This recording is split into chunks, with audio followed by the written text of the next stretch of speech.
Hey guys, it's Daniel. The following is a clip from one of my interviews with Alice in Chains engineer Jonathan Plum. If you want to see the full interview, it's linked below. So, in addition to Alice in Chains, another band you work with at London Bridge Studios is Pearl Jam. How would you compare Layne Staley and Eddie Vedder as vocalists? My era of working with them, again, this was the early 90s, and they were way in different places, because Layne and Alice had been a band for much, much longer, and I think had much more experience at that point than, Eddie did with Pearl Jam. I think Pearl Jam Stone and Jeff had a lot of recording experience, but I don't think Eddie did.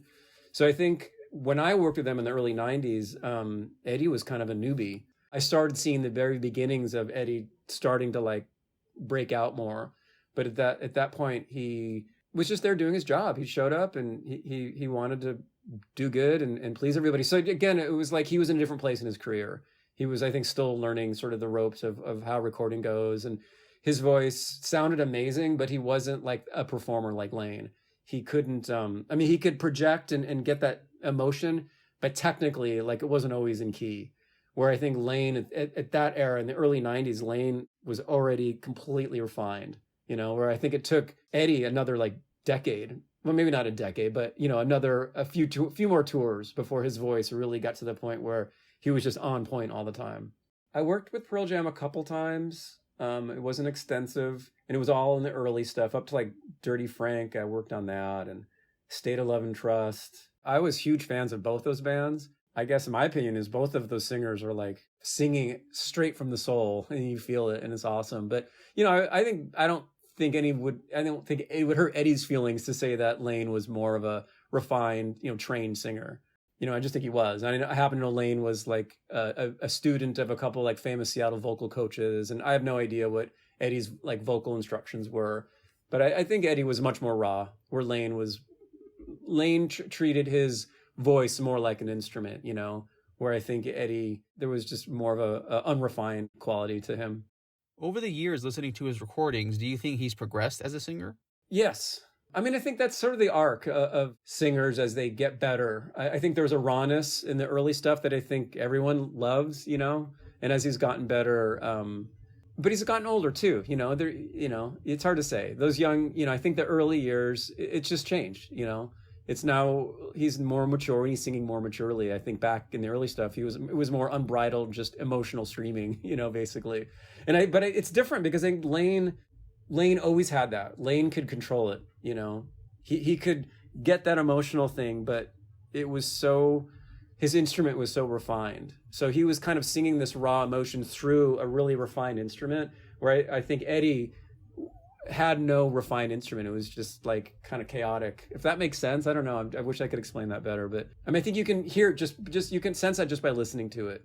Eddie it was a little, I guess punk is the word. It's just more raw, Hey guys, the following is a clip from the first interview I did with Jonathan Plum. How would you compare, they're two totally different vocalists. How would you compare Eddie Vedder to Layne Staley? I think Eddie was still sort of finding his voice in the band. It was a new band, and my sense was he was still finding his voice in general, and he was finding his voice in the band. So I think it took more work. My experience with recording Pearl Jam then was that Eddie had to do a lot of takes. We would do many takes, compile the best of, and I guess I'm trying to think now because I worked with them a couple times.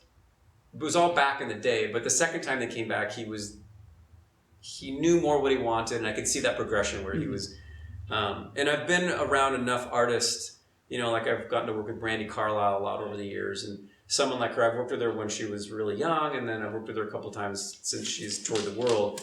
And after they tour the world, musicians, they just come back a new artist, really. So, for example, with Brandi, the last time I worked with Brandi, she just, one take, it's done. When I first started working with her when she was really young, it was kind of a struggle. So that was my impression with Eddie, was that when I got to work with him, he was still figuring it out. And now later, and I know, I can listen to them play live. It's he knows exactly what he was doing now. Yeah. Where I think Layne was already there. When I worked with Layne back in the day, he already knew exactly what he was doing. And that's why he could pull off. He was doing those takes often just in one take. So in general, from your experience, what was different about working with Pearl Jam and working with Alice in Chains? The difference between working with Pearl Jam and Alice in Chains is I think both bands were at the same place of making major, career decisions with their bands because they both were launching at that time. So it was super intense for all the bands, both those bands. But Pearl Jam wasn't like, their atmosphere wasn't so like party, silly, goofy. It was much more business-like. But they didn't give me any, they didn't pay much more attention to me in any different way. Although I will say Mike McCready did. Mike McCready was the guy that like pulled me aside and asked me like how long I worked there and like kind of like got to know me a little bit. So that's how it stands out to me, is like Mike McCready was like that and Layne was like that. They were the two guys in both those bands that like actually it was interested in this young kid that was there basically to get them coffee or do whatever. And from what I know about history books too, it's like that was kind of the two different bands. You know, Pearl Jam was kind of more business minded. So it didn't seem like there wasn't like this goofy locker room vibe as much with Pearl Jam as it was with Alice in Chains. It was like it was a comedy show all the time. So I guess Pearl Jam were more straightforward, so to speak? They were much more professional and polite, but I wouldn't say they were any more interested in me. As again, I'm working for the studio. So when they show up to the studio, I'm the guy that they're going to see, and they're going to need stuff. They're going to need coffee. They're going to need to know where to put their amps or whatever. And what's interesting about that era of London Bridge, which is pretty unique, I guess no one really talks about this, but like most studios, even nowadays too, like if you're a big band, you go to a studio in LA, there's going to be runners, there's going to be techs, there's a whole infrastructure of how a studio is going to run.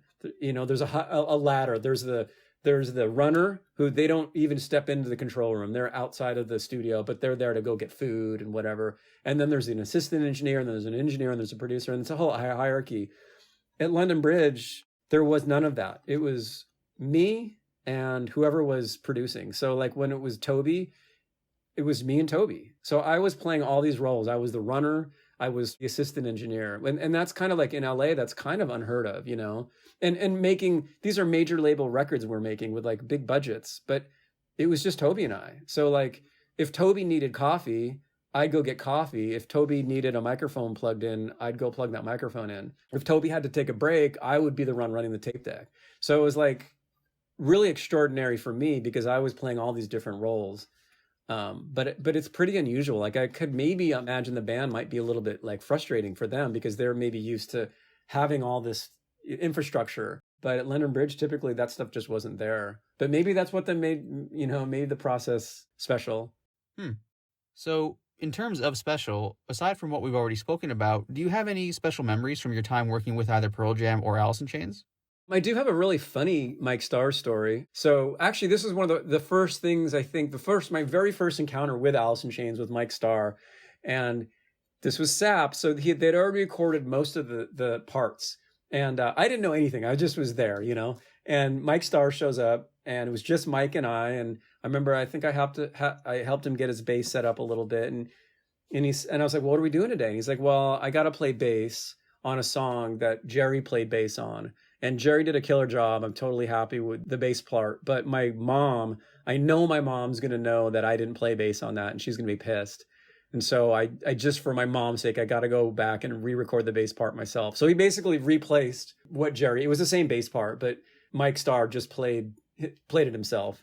And he explained it to me that like he was going to be guilty because his mom would find out. I just thought that was really funny. That's hilarious. That's so cool. But Mike Starr seemed to be, he was kind of like within the party kind of atmosphere as well. And what about Sean Kinney? How was he like? He was awesome. He was hilarious, and he'd walk in, he was just like a hurricane, you know. Sean was great. Really fun. But again, like from my perspective now, he wasn't like someone that really like got to know me. He just was funny. He was like a comedian, you know. It was basically like hanging out with like a stand-up comedian all day long.